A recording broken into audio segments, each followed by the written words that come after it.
ॐ सर्वमङ्गलमङ्गले शिवे सर्वार्थसाधिके शरण्ये त्र्यम्बके गौरी नारायणी नमोऽस्तुते। सृष्टिस्थितिविनाशानां शक्तिभूते सनातनी गुणाश्रये गुणमये नारायणी नमोऽस्तुते। शरणागत दीनार्त परित्राणपरायणे सर्वशक्ति हरे देवी नारायणी नमोऽस्तुते।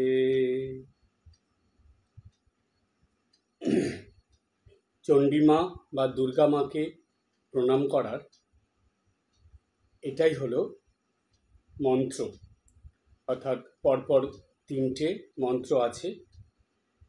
এটাকে বলা হয় প্রণাম মন্ত্র বা প্রার্থনা মন্ত্র বা স্তব স্তুতির মন্ত্র। এই তিনটের মধ্যে সব প্রধান কথাগুলো সন্নিহিত আছে। বেলুড় মঠে যে সন্ধ্যা আরতি হয় প্রতিদিন, সেখানে দেবীর প্রণাম হিসাবে এই তিনটে লাইন গানের আকারে পরিবেশিত হয়। রামকৃষ্ণ মঠ মিশনের যত ভক্ত মানুষরা আছেন সবাই এটা জানেন এবং প্রায় বেশিরভাগ ভক্তরাই প্রতিদিন এটা সন্ধ্যাবেলায় এই প্রণাম মন্ত্রটা উচ্চারণ করেন, মাকে এই মন্ত্র বলে প্রণাম জানান। কিন্তু জানেন, খুব কম মানুষই আছে যে এই প্রণাম মন্ত্রের যে গভীর অর্থ সেটা জানে না, তাদের কাছে এটা অজানা। তো আজকে আমরা প্রথমে এই অর্থটা ভালোভাবে সহজভাবে বুঝে নেব, তারপরে মায়ের আলোচনার মধ্যে যাব। সবার প্রথমে এখানে বলা হলো যে ওম সর্বমঙ্গল মঙ্গলে শিবে সর্বার্থ সাধিকে। বলছে যে সর্বমঙ্গল মঙ্গলে, সকল মঙ্গলের মঙ্গল স্বরূপিণী মা হলেন সকল মঙ্গলের মঙ্গল স্বরূপিণী। অর্থাৎ এই কথার অর্থ হলো মানব জীবনে কায় মনোবাক্যে, অর্থাৎ শরীর দ্বারা যে কোনো কাজকর্মে, মনের চিন্তা ভাবনা এবং কথাবার্তার মধ্যে এই তিন রকমভাবে মানুষের কর্মফল নির্ধারিত হয়। সেই কর্মফল অনুযায়ী সেই কর্মটা অমঙ্গলজনক হয়, আবার মঙ্গলজনক হয়।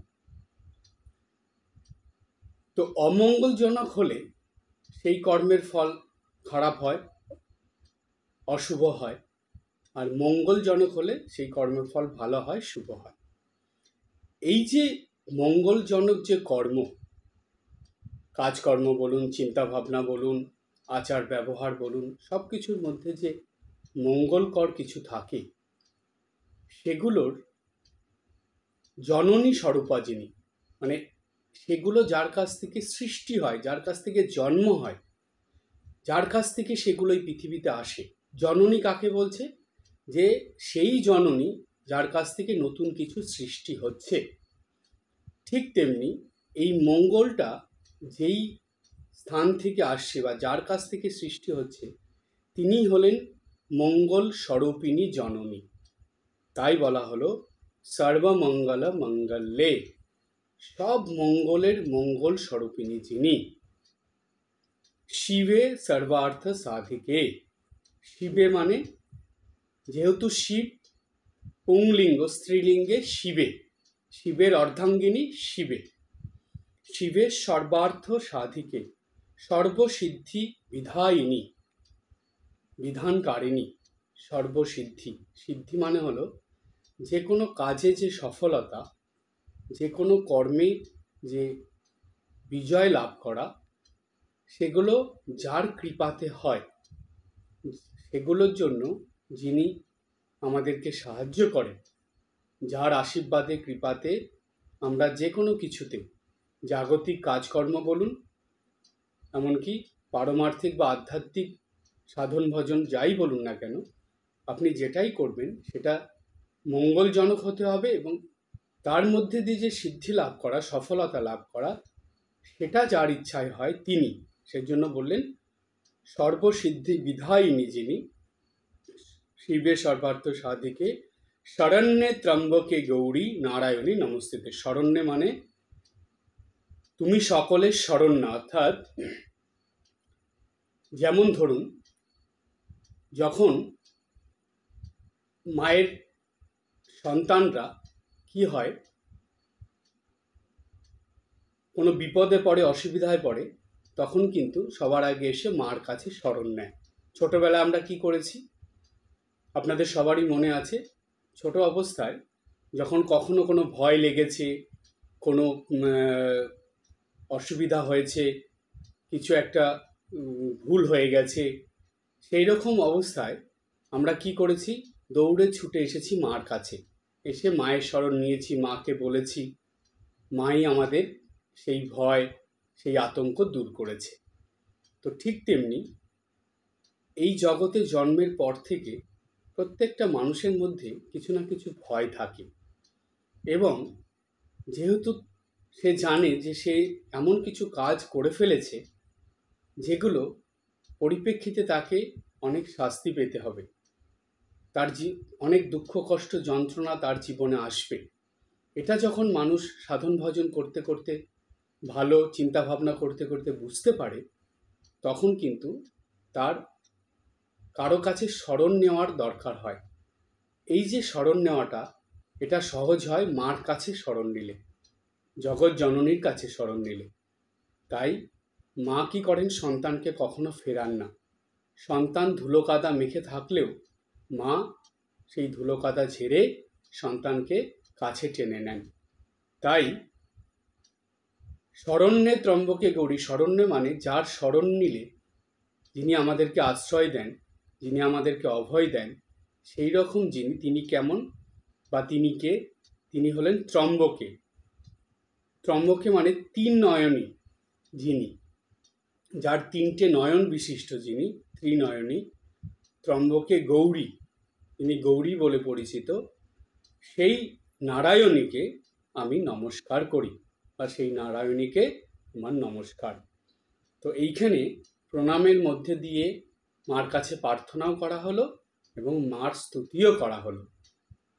এগুলো, এই যে তিনটে প্রণাম মন্ত্র আমি বললাম, জানবেন এটা এতটাই গভীর একটা জিনিস, ভাবলে অবাক হতে হয় যে এর মধ্যে মায়ের কাছে প্রার্থনা করা, প্রণাম করা, মায়ের স্তব স্তুতি করা, এমনকি এগুলো নিয়ে ধ্যান করা, সব কিছু এর মধ্যে আছে।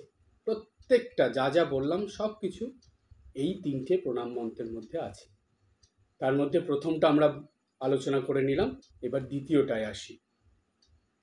বলছে সৃষ্টি স্থিতি বিনাশানাম শক্তিভূতে সনাতনী। মা কি, এই জগৎজননী মা হলেন সৃষ্টি স্থিতি প্রলয়ের শক্তি স্বরূপিণী। যে কোনো কিছু করতে হলে সবার প্রথমে যেটা দরকার সেটা হলো শক্তি। কোথাও কোথাও শারীরিক শক্তি প্রয়োজন হয়, কোথাও মানসিক শক্তি প্রয়োজন হয়। ঠাকুর বলছেন যে ব্রহ্ম হলো স্থির, যখনই সেই ব্রহ্ম নড়াচড়া করে, কিছু করে, তখনই সেটা শক্তির অধীনে চলে আসে। ঠাকুর উদাহরণ দিলেন সাপের। কি প্র্যাকটিক্যাল কথা দেখুন, কত সহজভাবে কঠিন তত্ত্বটাকে ঠাকুর বুঝালেন। বললেন, সাপের উদাহরণ দিলেন। সাপ যখন কুলকুণ্ডলিনী পাখি, অর্থাৎ গোল হয়ে একদম জড় পদার্থের মতন থাকে, বলছে সেই অবস্থাটা হলো ব্রহ্মের অবস্থা। যখনই সাপ নড়ে চড়ে এক জায়গার থেকে আরেক জায়গায় যাচ্ছে, নড়ে চড়ে বেড়াচ্ছে, বলছে তখন হলো শক্তির অবস্থা, অর্থাৎ শক্তির অধীনে এই অবস্থা। শক্তি না হলে সে নড়াচড়া করবে কি করে, সে এক জায়গার থেকে আরেক জায়গায় যাবে কি করে। তাই বলছে যে আমরা এই জীবগণ নিত্যদিন যা করছে জন্মের পর থেকে মৃত্যুর পর্যন্ত সব কিছু কিন্তু শক্তির অধীনেই হচ্ছে। সব কিছু নিঃশ্বাস প্রশ্বাস নেওয়াটাও শক্তির অধীনে। তাই যেহেতু শক্তি স্বরূপিণী মা, তাই আমরা কিন্তু জন্ম হইতেই মায়ের জন্য বলি প্রদত্ত, অর্থাৎ আমরা মায়ের কাছ থেকে এসেছি, মায়ের শক্তিতেই আমরা চলছি নিত্যদিন, আর মায়ের কাছেই ফিরে চলে যাব। তাহলে দেখুন, এই যে সৃষ্টি স্থিতি প্রলয়কারিণী যে শক্তি, তিনি আমাদের সৃষ্টি মানে এই জগৎ সৃষ্টি হয়েছে, জগতে যত কিছু জন্মাচ্ছে সৃষ্টি হচ্ছে সব মায়ের শক্তিতেই হচ্ছে, প্রথম। দ্বিতীয় বলছে স্থিতি। স্থিতি মানে সে যে এখানে থাকছে, যে কয় বছর বেঁচে থাকছে, সে যে কিছু করছে, নড়াচড়া করছে, তার জীবনযাপনের জন্য যা যা দরকার সেগুলো করছে, সেটাও মায়ের শক্তি দ্বারা। এবার তৃতীয় হলো প্রলয়, তার যে মৃত্যু হচ্ছে, সে যে পৃথিবী থেকে চলে যাচ্ছে বা এই সৃষ্টিটা যে ধীরে ধীরে ধ্বংসের দিকে যাচ্ছে বা যা যা ধ্বংস হয়েছে বা হবে সব কিছুই মায়ের কাছেই ফিরে যাচ্ছে। আমরা এই পৃথিবীতে এসেছি মায়ের শক্তি নিয়ে, মায়ের ইচ্ছাতে জীবনযাপন করছি, মায়ের ইচ্ছাতে। আবার যখন এই পৃথিবী থেকে চলে যাব তখন সেটাও মায়ের ইচ্ছাতেই, মায়ের শক্তিতেই হচ্ছে। মা আমাদের কাছ থেকে শক্তি যখন ছিনিয়ে নেন তখনই এই শরীর আর কোনো কাজে লাগে না, তখন সেটা জড় পদার্থের মতন হয়ে যায় এবং আস্তে আস্তে সেটা ধ্বংস হয়ে যায় বা মৃত্যু মুখে পতিত হয়। সেই জন্যই বলা হচ্ছে শ্মশানে জাগিছে শ্যামা মা, অর্থাৎ মা ওই যে শ্মশানে আমাদেরকে যেতে হবে জীবনের শেষে, সেইখানেই মা আছেন, তিনি আমাদেরকে সেখান থেকেই কোলে করে নিচ্ছেন। তার কাছ থেকে এসেছি তো তিনি আবার তার কাছে ফিরিয়ে নিচ্ছেন। তাই বলছেন সৃষ্টি স্থিতি প্রলয়ের যে শক্তি, সেটা এই শক্তিরূপিণী মায়ের কাছ থেকেই আসছে। সৃষ্টি স্থিতি বিনাশিনী শক্তিভূতে সনাতনী, গুণাশ্রয়ে গুণময়ে নারায়ণী নমস্তুতে। গুণাশ্রয়ে গুণময়ী মানে তিন গুণের আশ্রয় করেই মানুষের জীবন চালিত হয়, সত্য রজ তম।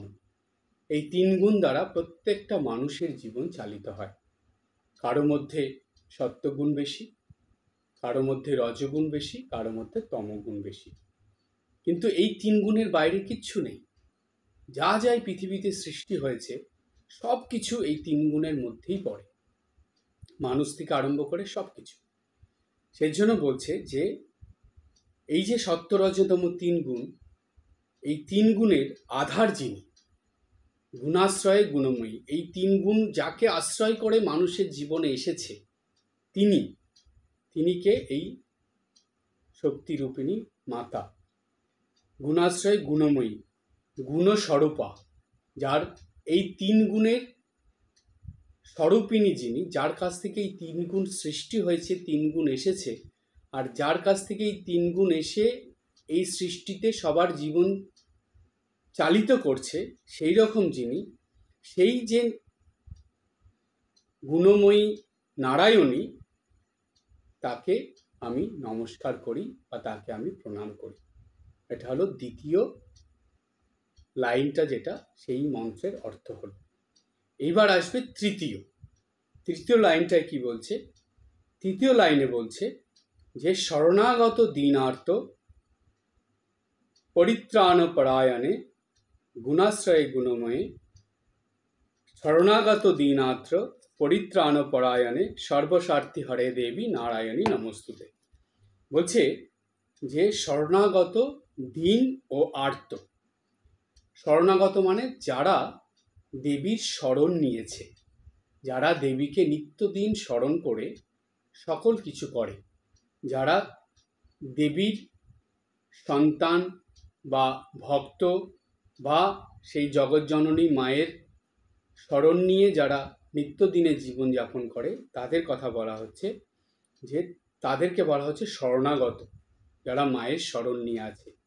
তারপরে বলছে দিন কথার মানে কি? এখানে দিন মানে হলো যারা অভাবের মধ্যে আছে, যাদের মধ্যে দৈন্যতা আছে, যাদের জীবনে, সেই রকম মানুষ যারা, সেটা কিন্তু বড়লোক হলেও, ধনী ব্যক্তি হলেও কিন্তু তাদের মানসিকভাবে মনের দিক থেকে অনেক অভাব থাকতে পারে।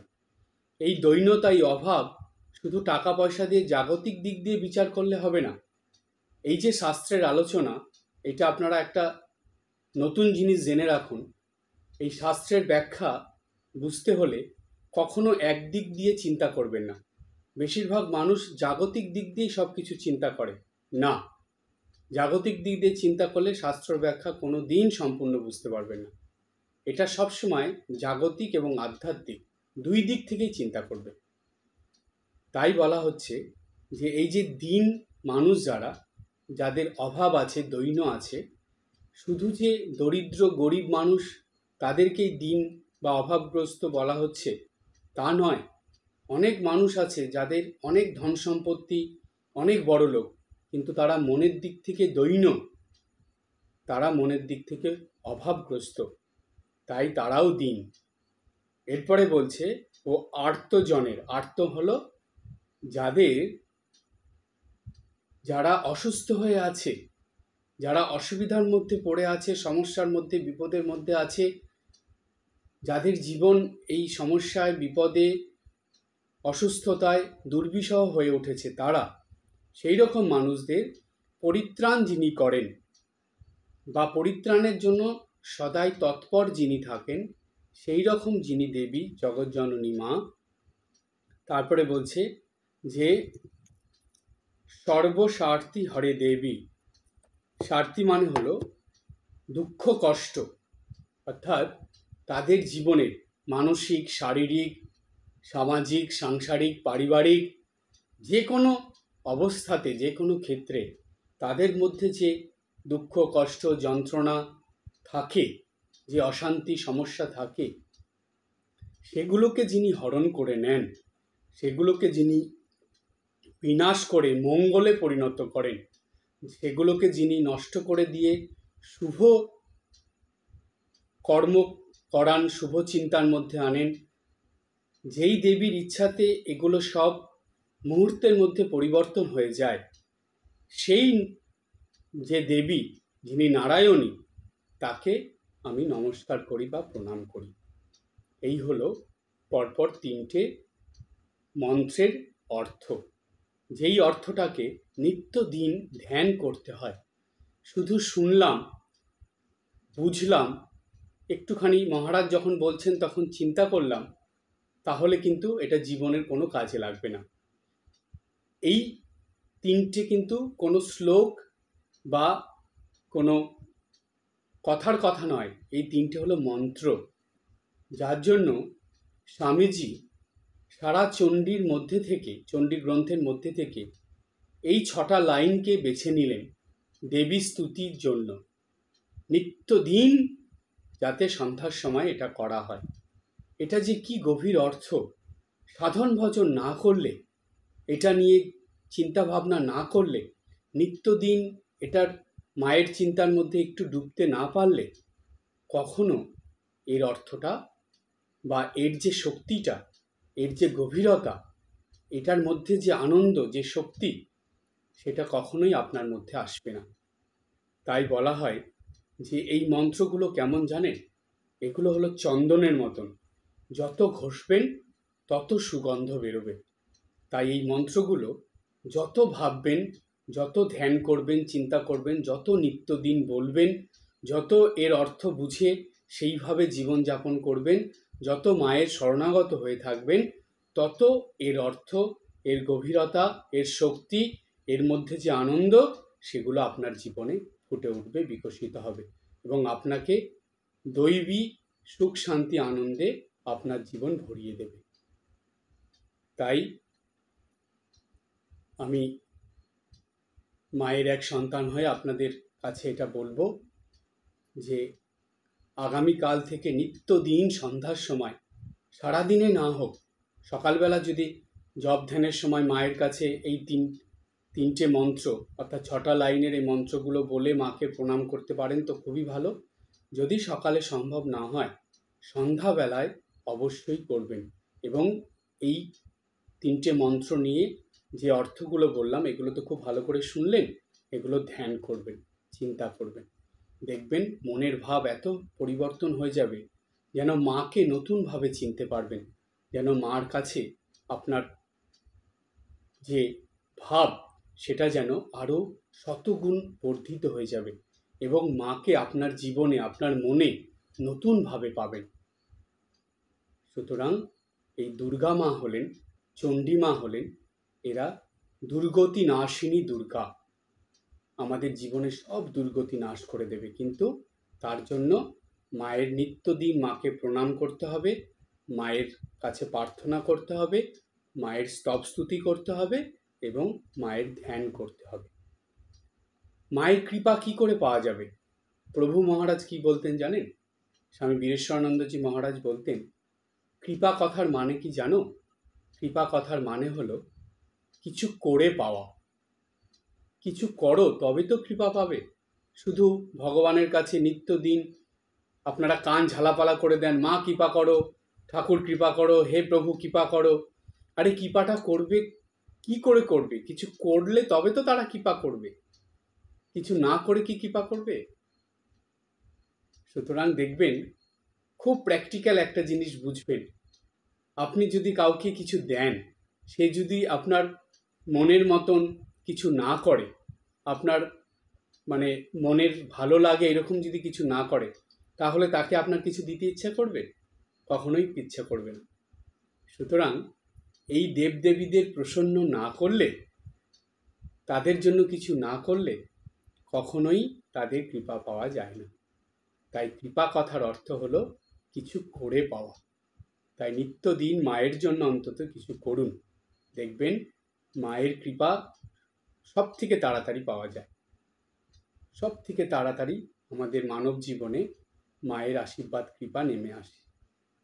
সেই জন্য নিত্যদিন মায়ের এই স্তব স্তুতি, এই প্রণাম মন্ত্র, এই প্রার্থনা অবশ্যই করবেন এবং সেই সঙ্গে একটু ধ্যানও করবেন।